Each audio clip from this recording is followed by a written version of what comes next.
प्रति व्यक्ति आय में, प्रति व्यक्ति निवेश में, नौकरियां देने में, कानून व्यवस्था में, खेल और खिलाड़ियों में नंबर 1 का प्रदेश था पूरे देश में।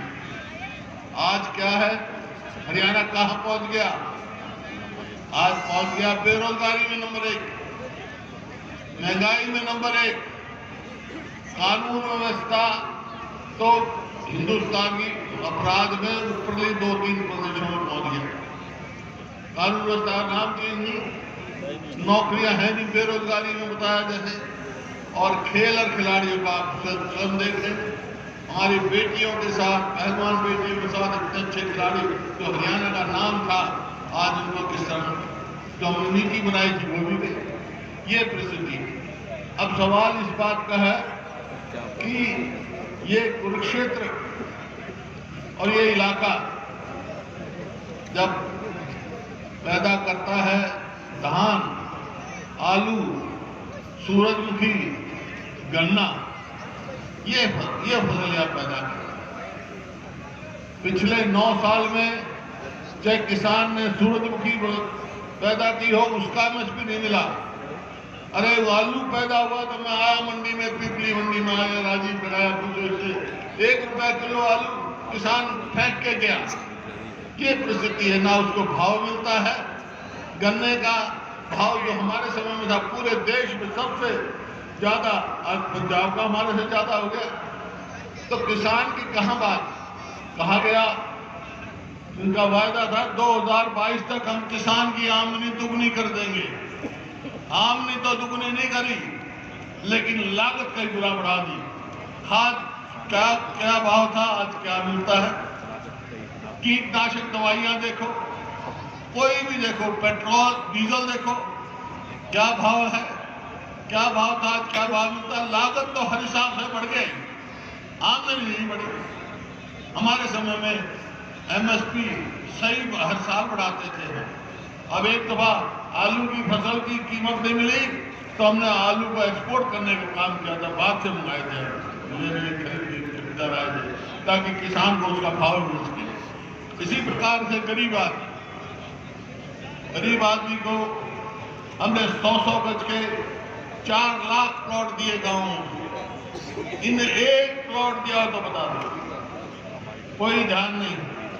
बेरोजगारी बढ़ रही है, मनरेगा नहीं मिल रही, मजदूरी नहीं मिल रही, और यहाँ के युवाओं के साथ मजाक किया जा रहा है।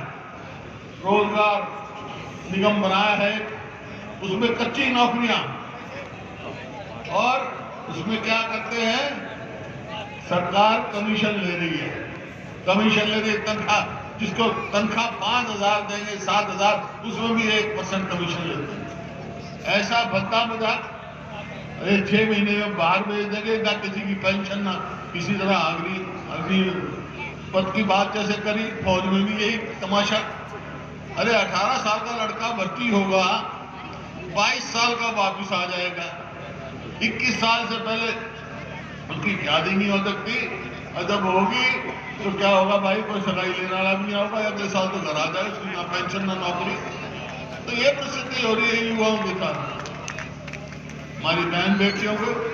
आज देखो, आज ये मैं नहीं कह रहा, ये केंद्र सरकार के सरकारी आंकड़े कह रहे हैं कि आज हरियाणा पूरे देश में सबसे असुरक्षित प्रदेश बना हुआ है हमारी बहन बेटियों के लिए, असुरक्षित प्रदेश।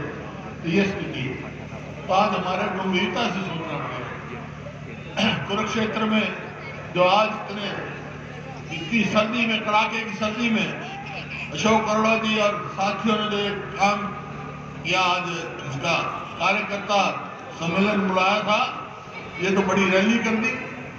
तो ये एक संकेत है, एक संकेत है कि आने वाला समय कांग्रेस पार्टी का है। भाजपा जा रही है, कांग्रेस आ रही है, ये एक संकेत। तो मैं आपका आभारी हूँ, इतनी कड़ाके की सर्दी में आया। जैसे अजीत दीपेंद्र कह रहे थे, भाई अग्नि परीक्षा तो हमने सुनी थी, ये सर्दी परीक्षा आज याद देगी हमने। इतनी सर्दी में इतने आदमी आए, बड़ी मैं आपका बहुत बहुत आभारी हूँ, धन्यवादी हूँ, और हार्दिक बधाई भी देता हूँ। अब सवाल इस बात का है, बातें सारी प्रधान जी ने भी कही, अरोड़ा साहब ने, सभी साथियों ने कही, दीपेंद्र ने भी कही, और अब हम सबको मिलकर कांग्रेस को लाना है, इस सरकार से पीछा छुड़ाना है। इस सरकार से पीछा छुड़ाएंगे, ये जरूर है कि आपसे पूछेंगे लोग, क्योंकि हमारे 10 साल भी हमको याद है, और ये भी जब आप जाओगे तो लोग पूछ सकते हैं कि भाई ठीक है, इनने तो जो करा सो करा, आपकी सरकार आ गई कांग्रेस की, तो आप लोग क्या करोगे। मैं तो आपसे कह रहा हूं कि भाई हम क्या करेंगे। सबसे पहला काम तो हम करेंगे भाई, जो हमारे बुजुर्ग हैं जिनकी पेंशन काटने की चर्चा कर रहे थे अध्यक्ष जी, उनकी पेंशन 6,000 रुपये महीने करेंगे। 6,000 रुपये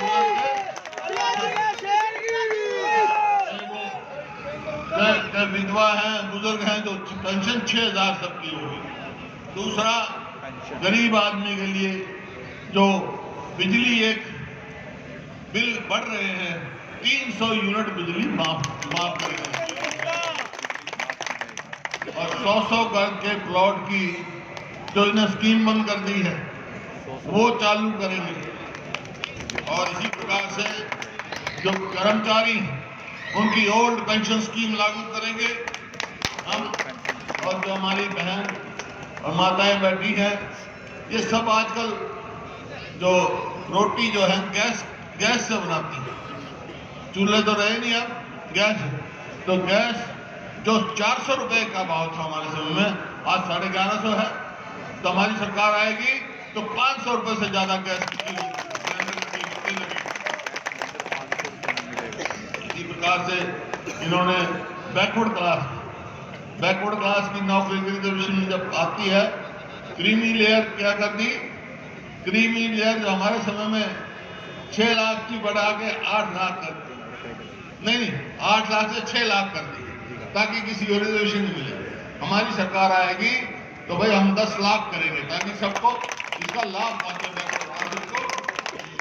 और जो सबसे ज्यादा मेरे को यहाँ तकलीफ की बात है, ये इलाका जो इतना उपजाऊ इलाका है कि कोई भी हो इतनी पैदा करता है, लेकिन यहाँ का पानी का स्तर, वाटर टेबल नीचे जाता जा रहा है।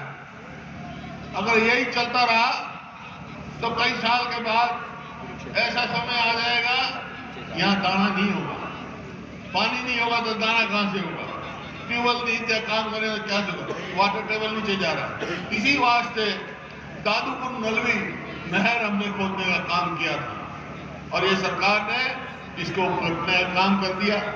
क्यों? क्योंकि जब कोर्ट में किसान गए जिनकी जमीन थी, उनको अच्छा भाव मिलने की बात हुई, तो भाव ना किसान को मिले, इस वास्ते वो नहर ही कैंसिल कर दी। ये नहीं सोचा कि भाई इस इलाके का कितना नुकसान होगा। हमारी सरकार आएगी तो सबसे पहला काम करेंगे, दादूपुर नहर खोदेंगे, ताकि आने वाले